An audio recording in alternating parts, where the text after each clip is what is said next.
Qizlar qaranglar, ko'pchilik so'rayapti, doktor Kiponi podelkasi bormi deb. Podelkasi bor. Uni qayerdan sizlar bilasizlar? Agar bozorda, urizorlarda, yoki kosmetika do'konlarida podelkasi bor. Biz uni podelkasini bilamiz, srazu yozuvlari boshqacha bo'ladi. Uni ochganinglarda idishi ham, ichidan chiqayotgan rangi ham boshqacha bo'ladi.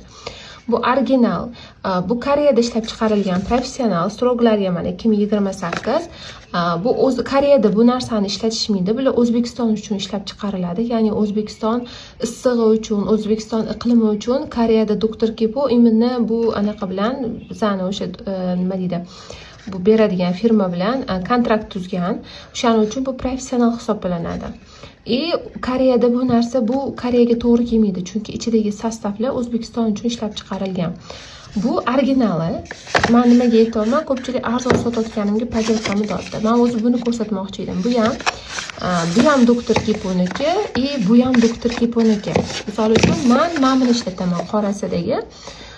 Bu kremoviy, teksturasi kremoviy, bu vodostoyki. Menga vodostoykisi tushadi misol uchun.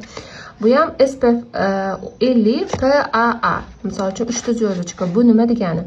Ham ultrafioletdan himoya qiladi, ham dog'dan, ham yuzingizni kuyishdan, boshqa narsalardan asosan juda qattiq himoya qiladi. Plyonka hosil qiladi. Ko'p SPFlarda bunaqasi bor, lekin oddiy SPF bilan oddiy emas SPF farqini boshqa videolarda tushuntirganman.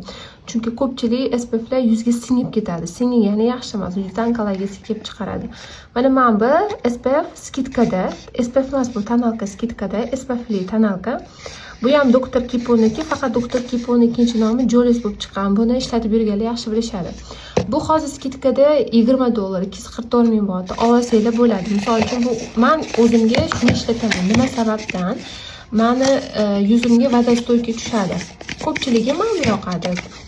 Bir ikkita odamlarga men bundan berib yubordim. Menga bu yoqdi deyishdi. Upakovkasi mana bunaqa bo'ladi.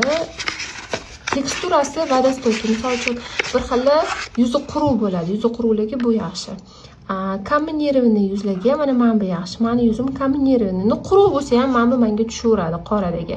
Chunki erib ketmaydi. Bitta surganingizdan keyin qotib turadi. Qotib turadiganlar menga shu yaxshi. Bir xil kremoviy takoy tursin deydi. Bularga bu yaxshi. Men bu qoradagi hozir skidkada olsanglar bo'ladi $20. Bularning stroglari ham yaxshi. Prosta firma orada skidka qilib turadi. Stroglari ham hamma narsasi joyida. Bu ham professional hisoblanadi. $20 244 ming baht. Buni o'zi kamida 2 yilga yetadi. Xullas men buni ishlatib ko'rdim. Menga yoqqani uchun maslahat beraman. Xolinglar buni olinglar, prosta bu arzonroq. Agar vodostoyki xohlasanglar, mana bu $20 skidkada olsanglar bo'ladi.